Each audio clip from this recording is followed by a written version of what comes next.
Bullshit. Hey everybody, it's the No BS Marketing Show. I'm Dave Mastovich. Today I want to talk to you a little bit about a recent speaking engagement that I had. And it was a 1-hour session that a number of small business owners, entrepreneurs, and top marketing people asked me to come and speak. And they gave me about an hour and they wanted to cover a couple of quick key tactics, key ideas, key strategies. And it was compelling enough to me that I felt it was important that I talk to you all about it. We started off talking about what their positions were in their company. And this happens a lot. As we go around the room, you'll find someone who says that they are the head of sales and marketing or the VP of sales and marketing. Or when we dig deeper into an exercise that I'll have someone, the groups pair up and do, the CEO or the owner, the president, the founder will often say, Suzanne does our sales and marketing, or Amy does our sales and marketing, or Jim is my marketing and sales guy.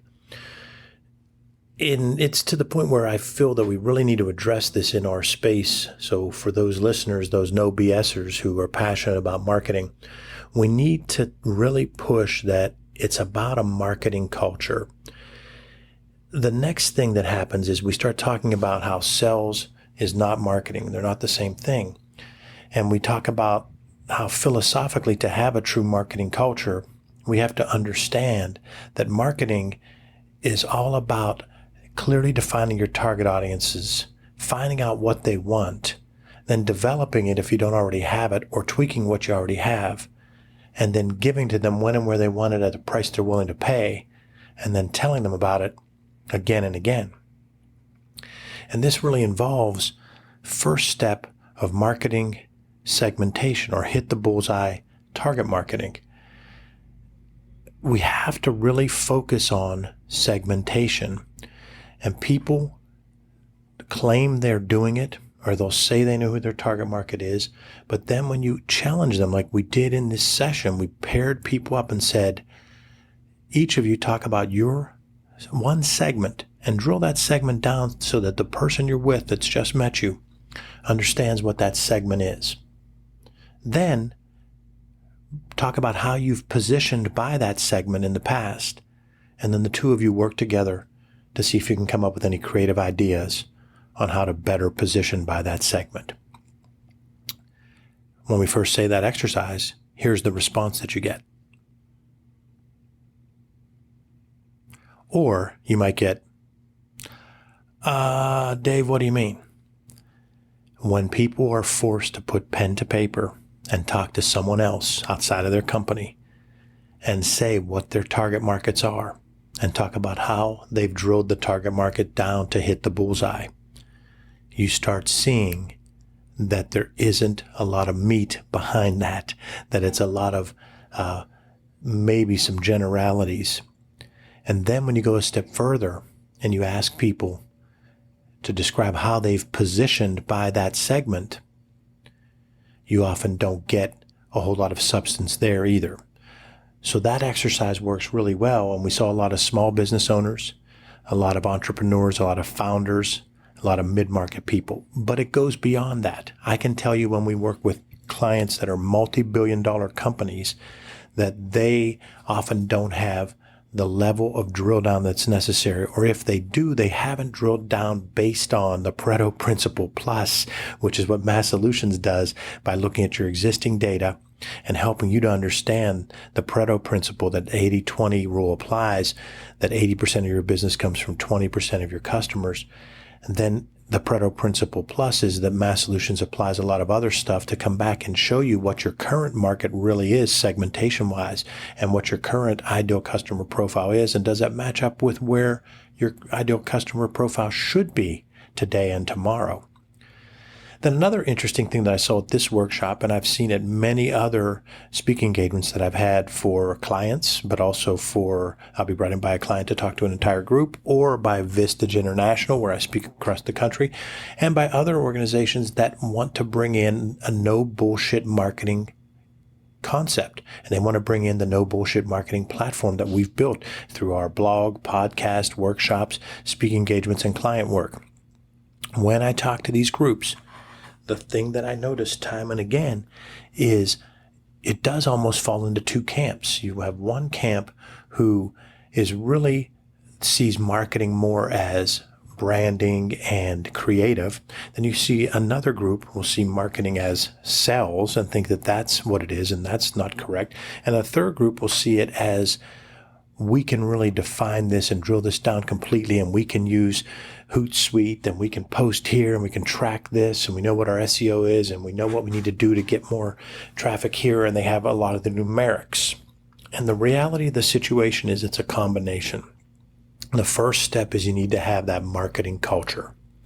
You need to clearly define those target audiences and truly drill down the way they are today. And then know the trends of your market so you can know where they need to go tomorrow. Then you definitely still want to have a creative aspect, but the creative needs to be based on your marketing intel. The creative needs to be based on what you've learned from your customers, from your referral sources, which everybody has referral sources, not just in healthcare, from your employees, from key stakeholders, from prospective customers, from the general public.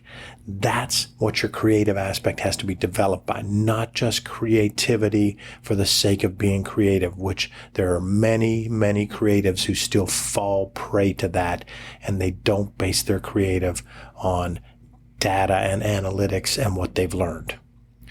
But then there's another camp that goes too far with the analytics, and they don't realize that there still is an emotional aspect to messaging.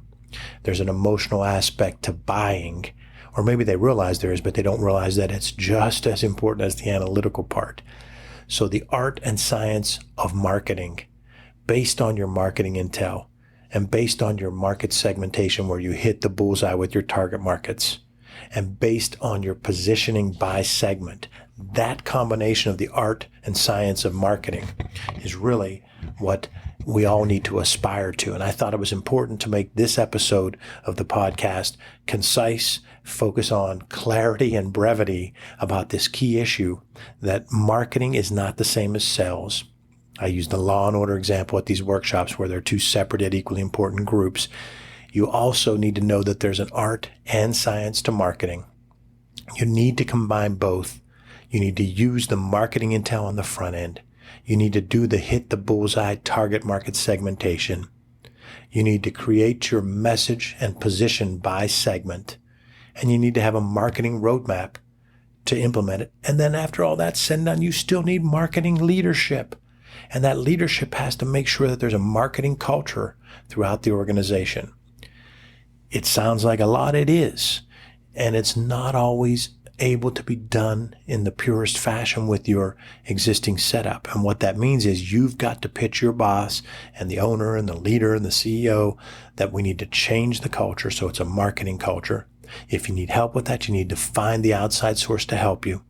You need to combine that art and science of marketing, and you'll be able to hit the bullseye, and you'll be able to have a no BS marketing program that you can integrate all of your activities so you get the bang for your buck you deserve, and you get the results you deserve, and your marketing ROI is fantastic. The No Bullshit Marketing Show is brought to you by audible.com. Go to audibletrial.com/nobs to try a book and a month of Audible free. If you haven't done it, you really need to try it. Audible is a great opportunity for you to be able to listen to content you probably weren't going to get to while you're driving, while you're cooking, while you're walking, while you're working out. It's something you can do while doing other things and consume content you probably weren't going to get to. That's why Audible is important. That's why podcasts are important. Audio on demand is growing. It's going to continue to become an integral part of our lives. So get on board now. Get Audible, freetrial.com/nobs audibletrial.com/nobs. Try a book. Go on there. If you like sports, there's great sport books. If you like business, there's business book. You like motivational books, there's motivational books. You like music, there's music books. audibletrial.com/nobs. Over 180,000 titles to choose from for your iPhone or whatever smartphone you use. Do it today. Also, go to masssolutions.biz to sign up for our No Bullshit Marketing weekly nuggets of marketing information. Once a week, you'll get something you can read in 2 minutes or less that gives you all the details of how we see the marketing world for that week, the trends we're seeing, what's working for clients, what's working for us, and ideas we have for you. That's masssolutions.biz. A box right there will say No Bullshit Marketing, and you can subscribe to No Bullshit Marketing. Go ahead and do it. And lastly, thank you for listening to the No Bullshit Marketing Show. Post a review. Email me at dave@masssolutions.biz. Let me know how we're doing. Let me know what you want to see changed. And again, post those reviews to iTunes or wherever else you get your podcast. We really appreciate it. You're the lifeblood of why we do the blog, why we do the keynote, why we do the workshops, and why we do the podcast. You're why the No BS platform continues to grow. Remember, ask yourself, what's the big idea? And build your story around the answer. It's all about bold solutions, no BS.